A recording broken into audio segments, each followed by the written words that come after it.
Brutality Skirmish Wargame. This is a set of rules for skirmish wargaming. So the main component is a book. You're gonna have to produce the terrain, the miniatures, the dice, and pen and paper to write down the stats of your characters. This is a system which is a multi-genre system. It allows you to play with any miniature, any toy, any item really that you have in your collection, because the premise is that the goddess Ishtar is a little bit bored, and so she likes to kidnap people or creatures, animals, beasts, robots, little ponies, anything really from the multiverse, and she tosses them all in this patchwork other world called Brutality, where they accomplish missions, form parties and guilds, and they fight a lot.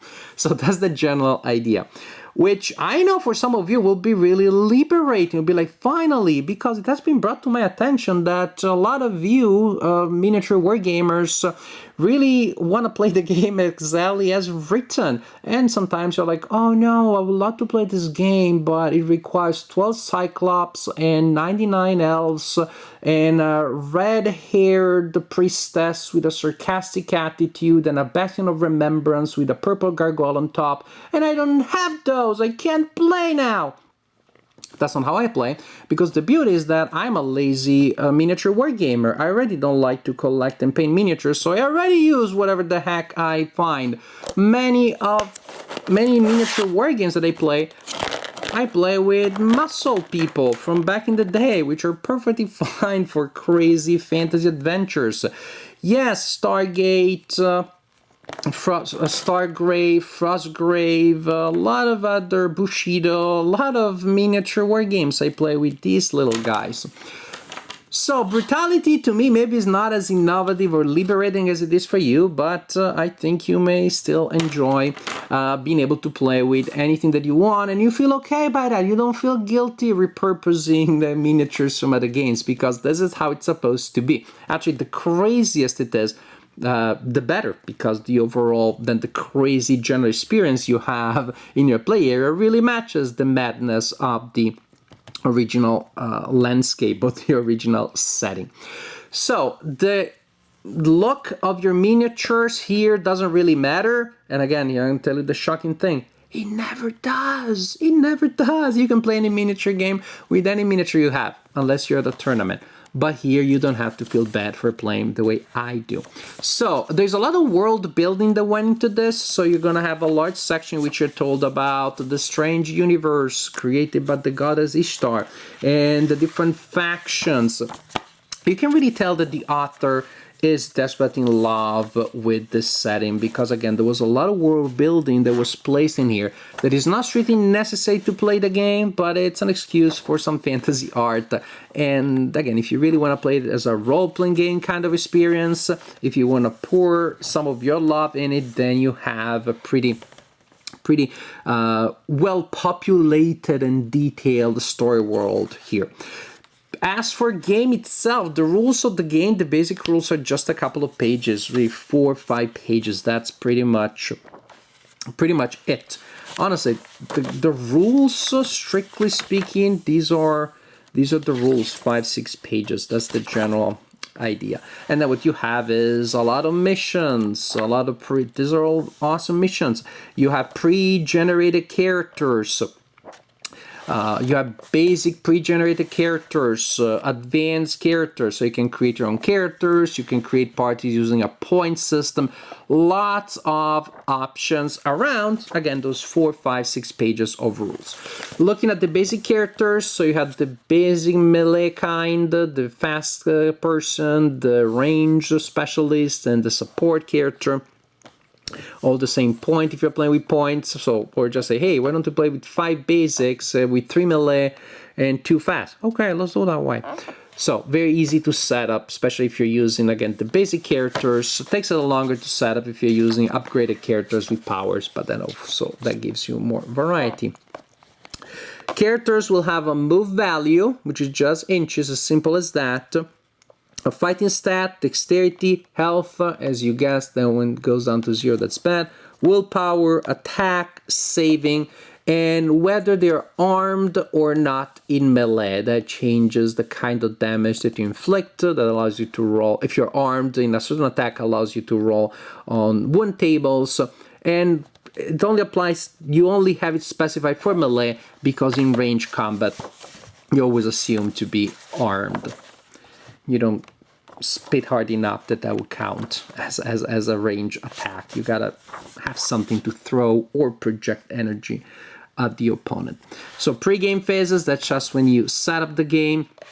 When it comes to the thing, when you're actually activating these awesome characters in the terrain. Oh, I'm climbing a hill there. Look, three-dimensional terrain. Awesome.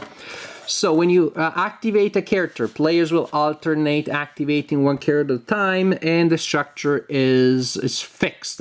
Move, then if you want, you perform combat. And the game only uses 10-sided dice, by the way. And there's a cool thing, because the 10-sided dice, you know, is pointy, has two little points, and so there are some times where you have random movement. So by rolling a die, the number tells you the number of inches of that random movement, and the point that is up from the table tells you the direction. So I like that randomizer of both direction and distance. During the movement phase, usually you will want to move. There are cases where you simply need to stand up or pick up a drop weapon. Basically, you are sacrificing your movements to recover from some negative effects that you acquired earlier. Or you can take aim, which is you do not move in order to get an advantage in the combat phase when you are shooting. Moving, usually, it's pretty much self-explanatory. You move. The combat phase action, this is when it gets a little fiddly, which is a pity for a game that at its core attempts to be so simple. You can use the in the combat phase, you can use the powers of your characters, you can have extra move by running, you can interact with objects, you can attempt, or you can, you know, spend your combat phase again, recovering from stuff like you're bleeding or you're on fire. You can use an item, but when we get to the actual combat, most likely you will want to use a ranged weapon or charge and make a melee attack. This is the main idea here. To charge, you will declare your intended target, and then you need to attempt the charge, which is weird. Because I may have these two people fairly close to each other, as you can see. This guy, I'm gonna charge you. I'm coming now. There's no terrain, nothing that blocks us. I'm the melee guy.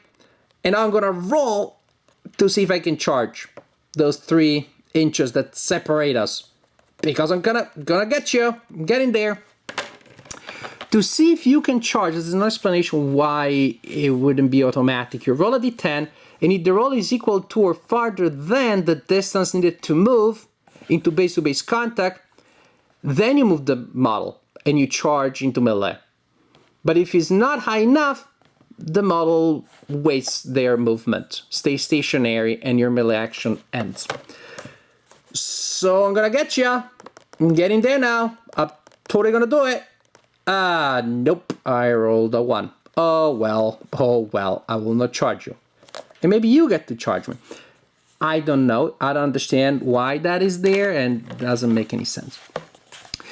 If you successfully charge an enemy model, they face each other, and then they start rolling at the same time. So first you see if you score hits, they both attack each other, and then for each hit you will score a save roll to see if the hit actually causes a wound. It's important. To score a hit, you roll a number of d10s equal to your attack stats. You may remember that from earlier. And each result less than or equal to the fighting skill is a hit. Remember that. To score a hit in melee, it needs to be equal or less than your fighting skill. Range is similar, but you don't have to see if you charge. To score a hit, to resolve a range attack, you roll a d10 for each shot of weapon you can make. This time you need to roll higher than the dexterity. So here we see two problems, at least to me. I don't know why one combat is to be resolved lower. In one combat, rolling low is good. In the other type of combat, rolling high is good. Also, the fact that one of them is equal to or higher, the other one only higher, just creates an unnecessary complication. I like games where rolling high is always good or rolling low is always good and vice versa, and where a test is higher or lower or higher than or higher or equal and higher or equal and lower. But when some tests are equal, some tests only higher or lower, I don't know why that has to be the case.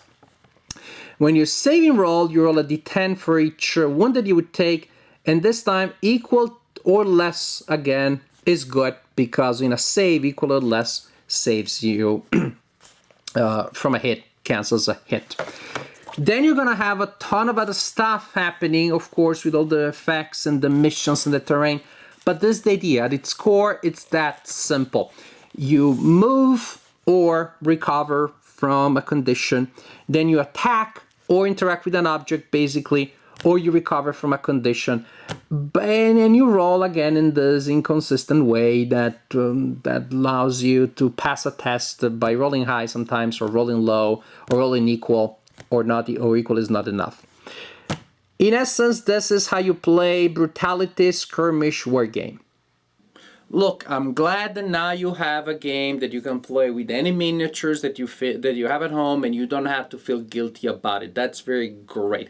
To me, that was never a problem. As a lazy player who doesn't enjoy the hobby aspect of miniature wargaming at all, I already use paper miniatures. I just have to fold them, print them, cut them, and fold them, and place them in a plastic base or other toys I have around the house. So to me, this wasn't as revolutionary as I believe it is going to be for many other players. So I think this game definitely has an audience. There's going to be a target group that's going to enjoy it very much. The world building that has been done is also pretty remarkable, with so much detail, so many different factions, so much thinking that went into, but what if, what would happen, what would it feel like if you really were inhabiting this strange world, you've been kidnapped from your world and now you were in this other world, weird world, where a couple of other interesting and strange things happen. For example, death is reversible. After you die, you are gonna spawn to the last place where you woke up. And there are a couple of other interesting elements. I don't want to spoil them to you, but that relate in the world building about the strange thing of where you wake up after you die. The world building is fun. It's a lot of good stuff, but ultimately gameplay left me just a little bit cold, or lukewarm, I should say. And maybe it wouldn't have been like this if I just hadn't played Stargrave last week, and if I wasn't a fan of Frostgrave. And in general, if there wasn't an offer of so many other tactical skirmish war games that do what Brutality does in terms of gameplay, and they just do it better. They just do it in a more streamlined way, in a more intuitive way, in a way in which the mechanics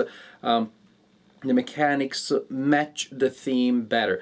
Mind you, I don't mind uncertainty in tactical war games, especially because very often I play them by myself, and that's the way I play Brutality. I simply played it entirely by myself, controlling different parties, the best of my possibilities. And I don't mind in Frostgrave that I don't know if I'm going to be able to cast a certain spell. Sometimes it's annoying, but I can see those magical energies, they are unpredictable. And in Stargrave, sometimes I'm not sure that this weird technology that I took from a weird planet, I stole it from a dying alien, I don't know if it's going to work. That makes sense. But not knowing if I can charge or not, that is just weird. That just bothers me. And that's just another element in which the theme and the mechanics don't go particularly well together. And also mechanically, I have a melee guy, and I don't know if the melee guy is going to be able to do melee. That really doesn't give any incentive to have a lot of these people in your party, and then you're just gonna go for the snipers, and you're gonna roll, and you see a low roll. Okay, yes, and I go, no, wait a second, no, that's if I have using the melee guy, the low roll is good. Maybe I'm nitpicking, but there's a game that is so simple, and I love the simplicity. I'd say maybe it has like 10, 15 rules, really. You could boil it down that much. And 3 or 4 of them, they bother me. That's too much. And again, if that's all that there was in high school, and uncle says, hey, I got a game for you, and that's the only war game I've ever seen, there would be so much more detail, there would be so much awesomeness than anything else that they knew. But by now, we have, and I have, so many other sets of miniature wargame rules that just give me more tactical flexibility. I just have a different range of things that I can do, and where the theme and the mechanics go together better.